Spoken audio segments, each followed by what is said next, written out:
Very good evening. Regional rural bank का batch तो है, लेकिन आज मैं पहले उससे स्टेट बैंक ऑफ इंडिया के बारे में बात करना चाहता हूँ। आई नो आप में से बहुत सारे बच्चों ने आज मेंस का एग्जामिनेशन दिया है। रिव्यू थोड़ा सा अप एंड डाउन है, कुछ के लिए पॉजिटिव है, कुछ के लिए थोड़ा डिफरेंट। जो एक्चुअल रिव्यू है वो कल मैं लेके आऊँगा आपके लिए। तब तक रिसर्च पूरा हो गया होगा, मेरा समझ आ गया होगा बच्चों के थ्रू कि क्या कैसा चल रहा है, क्योंकि मेरी मुलाकात बहुत सारे बच्चों से जो मेरे बच्चे मेंस में जाके आए हैं उनसे बात हो नहीं पाई है। इसलिए चलिए, अब अगर दूसरी बात ये भी है कि पेपर चाहे जैसा भी रहा हो, अब हमारे हाथ में ये है कि हम रिजल्ट का वेट करें। And till then regional rural bank scale 1 officer और ऑफिस असिस्टेंट दोनों के लिए रज के प्रिपरेशन करें। और अभी जो स्टेट बैंक ऑफ इंडिया के लिए हमने वो एफर्ट दिया था, जो हमने गेन किया है, उसका भरपूर फ़ायदा उठाएं। ये आपके दिमाग में होना चाहिए, ठीक है। तो बहुत ज़्यादा एक्स्ट्रा बात ना करते हुए आज मैं चाहता हूँ कि मैं डायरेक्टली आपके इस सेगमेंट की शुरुआत करूँ। बैच का नाम आपको पता है, उड़ान। किस चीज़ के लिए? For prelims, regional rural banks clerk and PO reasoning specific मेरी क्लास होती है आपके लिए। आज मैं लेके आया हूँ क्या, पजल तो होना ही होना है हर क्लास में। पजल में आज मैंने ईयर बेस्ड लिया है और उसके साथ ब्लड रिलेशन के कुछ क्वेश्चन मैशअप किए हैं, क्योंकि आपको पता है मैंने आपसे बताया था कि ये जो सेट आपका आता रहेगा, इस सेट में हमेशा क्या आता रहेगा, एक पजल या सिटिंग अरेंजमेंट। यानी कि आपके 35 में से जो 20 नंबर्स का होगा, जो बेसिक पार्ट का उसका, और दूसरा जो मिसलेनियस है जिसमें इनइक्वालिटी, सिलॉक्स, direction distance, blood relation and n number of topics आते हैं, उन सबके रिपीटेशन में चलते रहेंगे। डन। तो आइए चलते हैं आज के पजल पे और देखते हैं कि कौन सा क्वेश्चन इस पीपीटी के अंदर है। बहुत सिंपल सा क्वेश्चन है, बहुत सिंपल सा। मैं बस आपको ये बताना चाह रहा था कि इसकी अरेंजमेंट कैसे करेंगे। But before that let me tell you, अगर आपको ये बैच, ये पढ़ाने का तरीका सही लग रहा हो, तो आपके एंड से एक फेवर मुझे चाहिए। वो ये है कि अगर पॉसिबल हो तो आप चैनल को सब्सक्राइब करें, शेयर करें, ताकि इसकी रीच ज़्यादा से ज़्यादा लोगों तक पहुँच पाए। चलिए आते हैं इस पर। सबसे पहले इन्फॉर्मेशन हमारे पास क्या है। 7 बुक्स PQRSTUV, 7 बुक्स है PQRSTUV are published in 7 month of different year, 2010 से लेके 2019 तक, but not necessarily in the same order. अब देखिए, जब इस कंडीशन में आपके पास क्वेश्चन हो, वैसे वेरिएबल तो है बट अरेंजमेंट एक ही करनी है। ईयर की लिख ले पोजीशन, तो जो अल्फ़ाबेटिकल ऑर्डर में नेम गिवन है उसकी अरेंजमेंट आप बड़ी आसानी से कर लोगे। Now what we have to do is, सबसे पहले या तो असेंडिंग या डिसेंडिंग ऑर्डर में ईयर जो गिवन है उसकी अरेंजमेंट कर ले। आसान कौन सा होगा? असेंडिंग ऑर्डर में करना। असेंडिंग ऑर्डर में करना का बेसिक मतलब ये है कि अभी से पीछे की तरफ जाएंगे अपन, राइट।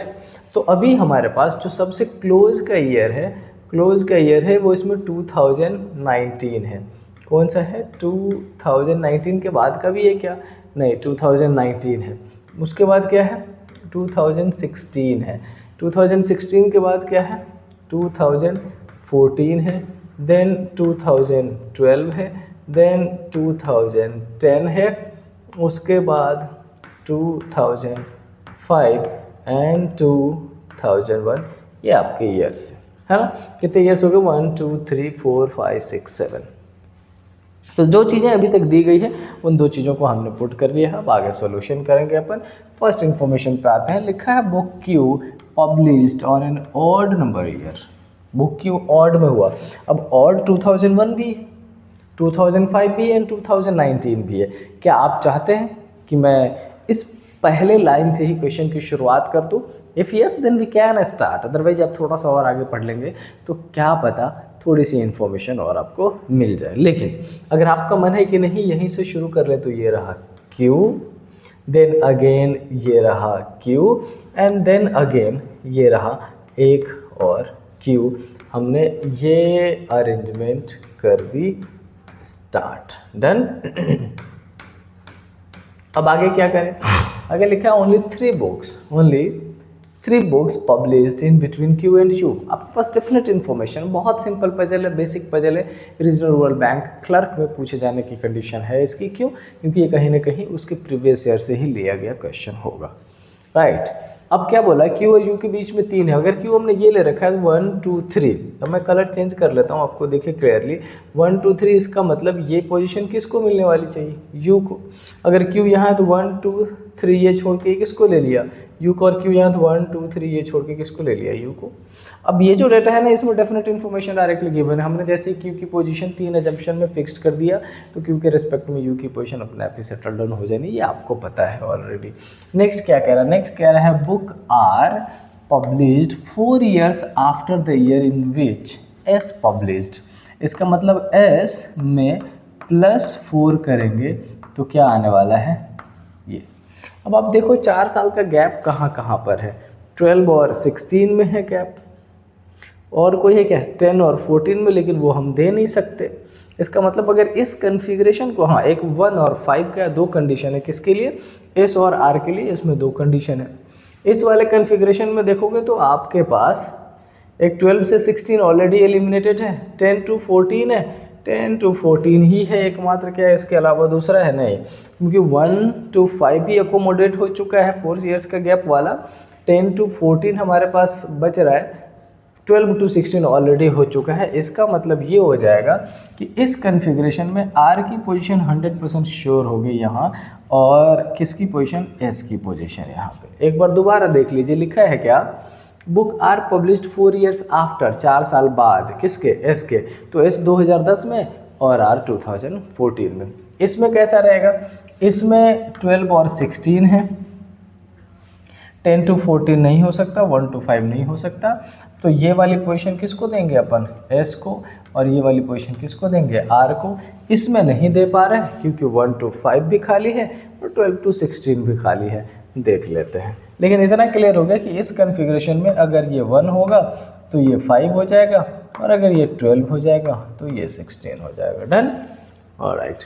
अब क्या लिखा है, V published on the year which is completely divisible by 3। अब आपको देखना है कि 3 से कौन डिविजिबल है टोटली, तो 6 1 7 और 2 9 3 से डिविजिबल है वी के लिए, 4 1 5 2 7 नहीं है, 2 1 3 3 2 5 नहीं है, 5 2 7 नहीं, 1 2 3। इसका मतलब इस वाले कन्फिग्रेशन में भी वी के लिए 1 और 2 ऑप्शन है।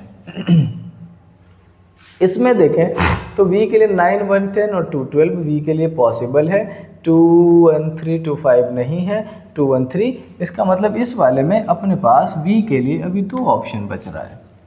अब अगर इसमें 2 बच रहा है तो v के लिए यहाँ भी बच रहा है, ये तीनों तो सेटल्ड है, 1 2 3 v के लिए ये ऑप्शन खाली है, 2 5 7 नहीं खाली, मतलब दोनों में, तीनों ही एजम्पशन में v के लिए ऑप्शंस खाली है। आगे बढ़ लेते हैं, आगे क्या लिखा है, t published on an even numbered year before you. अब t के बारे में इंफॉर्मेशन है, u से पहले होगा, अप लेके नहीं जाइएगा, डाउन लेके जाना पड़ेगा t को, पहले साल हमने बाद में ले रखा है, लेकिन इवन पर है। अब अगर बात देखो u के लिए ये है तो u से पहले 2 साल खाली है, और अगर उस 2 साल खाली में t की पोजीशन देखें तो हमें पॉसिबल नहीं लग रहा है। इसका मतलब अजम्पशन नंबर 1 गलत हो गया। देखिए कैसे एलिमिनेशन हो रहा है, टी पहले है यू से, एक बार दोबारा पढ़ लीजिए, T published on an even number year before you, T U से पहले है। अब अगर हमने यू को यहाँ लिया तो उससे पहले इवन नंबर ईयर हमारे पास बच रहा है कौन सा, 2012, टी का पॉसिबल है। अगर हमने यू की पोजीशन ये ले ली तो उसके पहले 2010 2000 ये टी के लिए ऑप्शन है, टी यहाँ लिया तो ये वी 100% हो गया। अब अपने पास कुछ खास ज़्यादा बच नहीं रहा है, एक इन्फॉर्मेशन बच रही पुट कर देते हैं, P published 1 of the year before Q। अब इस वाले कन्फिग्रेशन में बच्चे अगर देखा जाए तो इस वाले कन्फिग्रेशन में अगर देखा जाए तो P जो है Q से पहले है। अब ये Q से पहले तो पॉसिबल ही नहीं है, इसका मतलब ये एलिमिनेट, ये P और ये भी, ये 100% श्योर हो जाएगा। इतना सिंप्लीफाइड वे में क्वेश्चन था। मैं पर्सनली अगर खुद के लिए इस क्वेश्चन को सॉल्व करता तो हो सकता है मैं 2 से 3 मिनट में सॉल्व कर देता, लेकिन मेरा मेन पर्पस अभी यहाँ पर क्वेश्चन को सॉल्व करना नहीं है। तो क्या है मेरा मेन पर्पस है, मैं आपको ये समझा पाऊँ कि क्वेश्चन रीड करते टाइम, क्वेश्चन सॉल्यूशन करते टाइम मेरा क्या पैटर्न होता है टेक करने का। समझ पा रहे हैं आप बात? यस। अब अगर मैं बात करूँ दूसरे सेगमेंट का, दूसरे सेगमेंट के कहने का मतलब है कि क्वेश्चन का क्या लिखा है, how many books published in between S and V. कह रहा है एस और वी के बीच में कितने बुक हैं, तो हमारा कन्फिग्रेशन एस ये रहा, वी ये रहा, 1 2 3। आपका आंसर क्या होना चाहिए 3। So option number D is correct one. Done. अच्छा, कल से एक और बात मैं आपको ये बताने वाला हूँ कि ये जो हमारी क्लास शुरू होती है 7:30 वाली, ये कल से लाइव आएगी। रोज़ हम लाइव ही पढ़ेंगे कल से 7:30।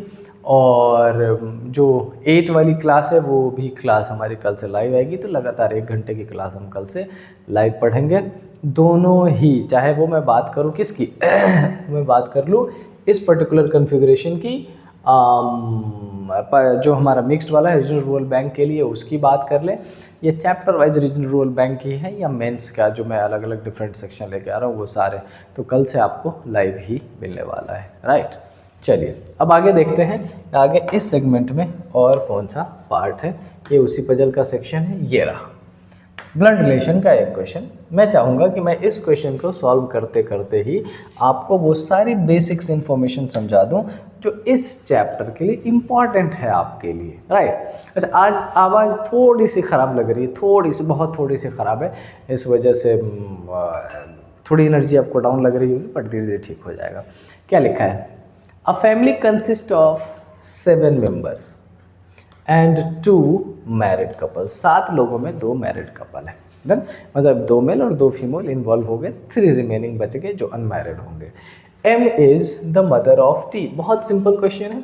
लिखा है कि ये जो M है ये मदर है किसकी, T की। अब आपके मन में अगर ये बात आएगा कि सर मैं आपने ये M के ऊपर सर्कल क्यों लगा दिया है, तो बच्चे मैं सर्कल से फीमेल रिप्रेजेंट करता हूँ, और अगर स्क्वायर की बात कर ले तो स्क्वायर से मेल रिप्रेजेंट करता हूँ मैं, है T। अब ये जो हु है ना, ये किसके लिए, T के लिए। T is the father of O।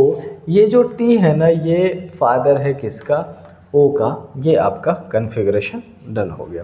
पहले हमने क्या लिखा, M is mother of T and T is father of O। अच्छा, फिलहाल इस O का जेंडर अभी भी क्लियर अपने पास नहीं है, हमें और आगे सॉल्व करने की ज़रूरत पड़ेगी। राइट। अब आगे क्या लिखा है, T is the spouse of L। एक बात कही कि ये देखो, ये जो T है ना, इसकी शादी किससे हो गई है, L से हो गई है, मतलब L फीमेल है। अब आगे क्या लिखा है, N is the niece of V who is the sister-in-law of M who does not have siblings। तो पहली बात ये बोला कि M के पास सिबलिंग्स नहीं है, M के पास अपना भाई या बहन नहीं है, लेकिन M के पास सिस्टर इन लॉ है, और वो कौन है, V। तो M के सिस्टर इन लॉ का मतलब है कि M की जिससे शादी होगी उसकी बहन होगी कौन, V, और ये क्या हो जाएगी, सिस्टर इन लॉ। क्लियर इतना, yes. Now what is given, क्या लिखा है, N is niece of V। इस V की नीस है N, इसका मतलब ये कि V का जो ब्रदर है या V की जो भाभी है उससे रिलेटेड एक और पर्सन है कौन, N, और नीस है तो लड़की, और वो लड़की T की सिबलिंग्स हो जाएगी। राइट। अब आगे चलते हैं, क्या X is an male member of the family. कह रहे कि ये जो X है ना वो मेल मेंबर है इसमें। अच्छा, टोटल 7 पर्सन है, 7 पर्सन में 1 2 3 4 5 6 7 ये, और अगर X मेल है हमने इसको यहाँ पे कर दिया तो हमारे पास ये बची एक नीचे O, और O का जेंडर स्टिल क्लियर नहीं है। क्यों, क्योंकि इसमें वो इन्फॉर्मेशन उन्होंने नहीं दी है कि जो वो गिवन रहता है कि this much person, this much number are male, और इतने फीमेल है, और ये वो ब्ला ब्ला, ये इन्फॉर्मेशन नहीं दी गई है। तो समहाउ ओ का जेंडर क्लियर नहीं, बट मैं आपके लिए एक बार जरूर और रीड कर लेता हूँ कि क्या हम ओ का जेंडर क्लियर कर सकते हैं। Let me try for you. So there is a family consist of 7 members and 2 married couples. M is the mother of T, who is the father of O. T is the spouse of L. N is the niece of V, who is sister-in-law of M. M who doesn't have any siblings. X is a male member of the family, X male member है, तो हमें last person ओ के gender की जानकारी नहीं है। अब question में क्या पूछा है, how is O related to X। बहुत ध्यान से रखिएगा, क्वेश्चन कितना सिंपल सा है लेकिन कैसा पूछ लेता है, आपसे उसी पर्सन के बारे में पूछ रहा है जिसका जेंडर क्लियर नहीं है। तो इन्होंने बोला क्या, how is O related to X। ये जो O है उसका इस X से क्या रिलेटेड है। अब X के फादर की मदर मतलब ग्रैंड मदर, और उसके हस्बैंड मतलब ग्रैंड फादर, तो X तो ग्रैंड फादर लगा, तो ओ क्या लगेगा? अब अगर ओ मेल होता तो ग्रैंडसन लगता और फीमेल होती तो granddaughter. Then let me check, यहाँ पर ग्रैंडसन की भी बात की गई है, ग्रैंड डॉटर की भी बात की गई है। So answer would be either A और बी, या तो ग्रैंडसन होगा या ग्रैंड डॉटर होगी, and that is the correct answer, right. तो ये प्रॉपर पैटर्न था ब्लड रिलेशन के क्वेश्चन को टैकल करना। और आज के इस वीडियो में, मिक्स्ड वीडियो में, जो हम रीजनल रूरल बैंक के लिए पढ़ रहे हैं, मैंने एक पजल आपको कराया, ईयर बेस्ड, बहुत सिंपल क्वेश्चन था। इन द सेम वे ये ब्लड रिलेशन, ये भी सिंपल है। मेरा मेन फंडा है आपको वो पैटर्न समझा देना जो आपके लिए ज़रूरी है, राइट। सो मिलते हैं नेक्स्ट क्लास में। और कल मेरी कोशिश होगी कि सिटिंग अरेंजमेंट का एक पैटर्न लेके आऊँ, और सिटिंग अरेंजमेंट या मैं पजल ही अभी कुछ और पजल्स ले लेता हूँ। अभी मुझे ऐसा लगता है कि बॉक्स पजल बच रहा है, उसके बाद जॉब बेस्ड जो पजल होता है वो बच रहा है, तो एक पजल ले लेते हैं। और पजल के साथ कल मैंने आपको इनइक्वालिटी बेसिक में पढ़ा दिया, और सिलॉक्स मैंने आपको बेसिक्स में पढ़ा दिया। इसके अलावा मैंने आपको और क्या बता दिया, ब्लड रिलेशन और डायरेक्शन डिस्टेंस। तो कल मैं ऑर्डर रैंकिंग के कुछ क्वेश्चंस लेके आऊँगा, तो पजल के साथ ऑर्डर रैंकिंग। और हाँ, एक बात और, कल से ये जो हमारी क्लास है वो शार्प 7:30 पे शुरू होगी, और 7:30 पे ये क्लास लाइव शुरू होगी। तो हम मिलेंगे लाइव क्लास में कल directly. Till then stay happy. जय हिंद।